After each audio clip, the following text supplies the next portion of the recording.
It's Brian Preston, the money guy.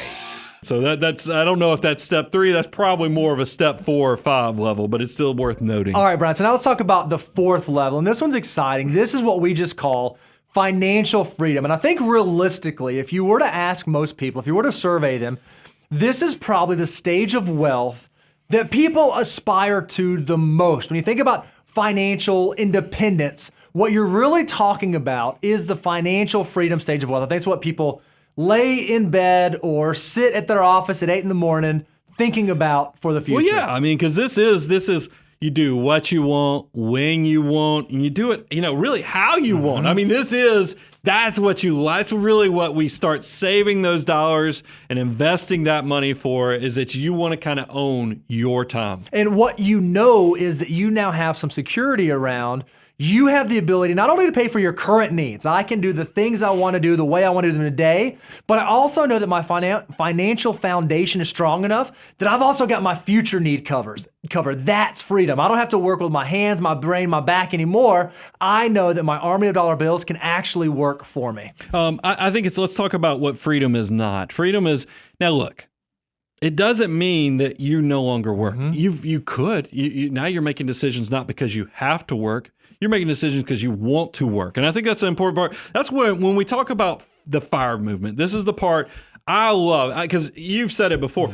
I think the FIRE movement existed long before we came up with that acronym. Just didn't have as good branding. It just means that you get to be a little more purposeful on, you do what you want, and kind of figure out, do I want to work anymore, or do I want to transition into content creation like you see a lot of the FIRE movement do, or do you want to transition into, charitable work? That is the part of this. It is so valuable when you can make decisions because your motivation is what interests you, what you desire to do, not because you have to. I also think it's interesting that freedom is it's neither easy nor is it obtained overnight. But since this is the one area that most people strive to get to, that most people want, our human nature, we want to do it the lazy way. We want to do it the shortcut way. We want to go as fast as possible. And so that's why so many people fall prey to, hey, do this strategy, implement this thing, start this business, do this.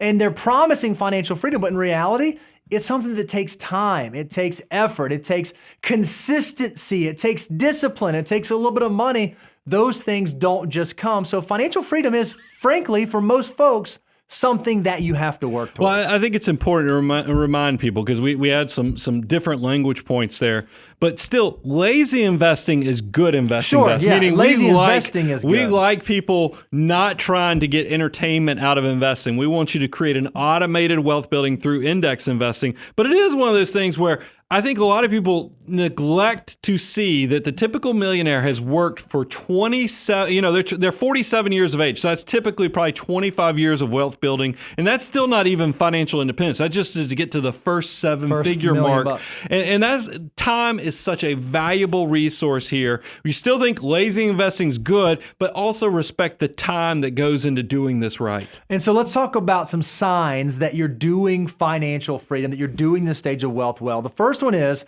your plan has been stress tested. So not only have you thought, okay, I can cover my current needs and I think that I can cover my future needs, but what if some of my estimations and assumptions are wrong? What if inflation is higher than I think it is? What if the market goes down right when I retire? What if I actually end up spending more than I thought I was going to spend? You ought to, in this stage, before you step into this stage, you ought to know that my plan has been stress tested, and whatever the world or the economy throws at me, I know that I have a high probability of success of being able to attain all my financial goals for the remainder of my life. Well, what I like is, I think just like most things, the better you plan and prepare for it, the better things will go for you. And that's why we actually have created a great resource. If you go to moneyguy.com/resources, we have the Money Guy Guide to Retirement. These are some of the questions you ought to ask yourself to make sure you're actually ready to go through this brand new threshold of financial independence. Another sign that you're likely doing financial freedom right is that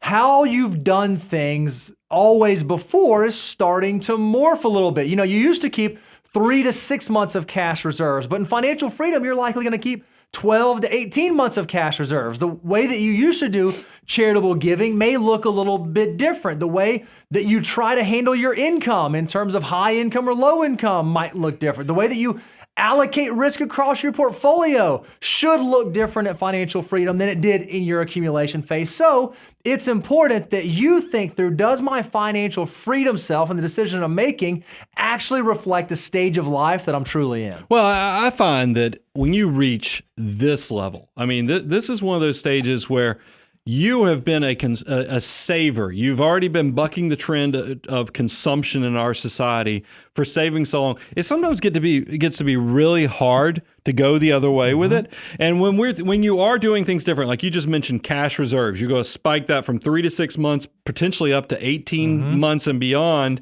And your charitable giving, there's a lot of things you just might not know, the blind spots. And this is why I do like the point of you might want to have somebody talk about this. Great. This is look, we get the majority of our clients when they're kind of at that level 3 where they're stress testing. But that doesn't mean even at financial independence, because maybe now you're thinking more of legacy. What happens when you're the financially involved spouse? What happens to your spouse that could care less about the money? Do you have somebody in there to help?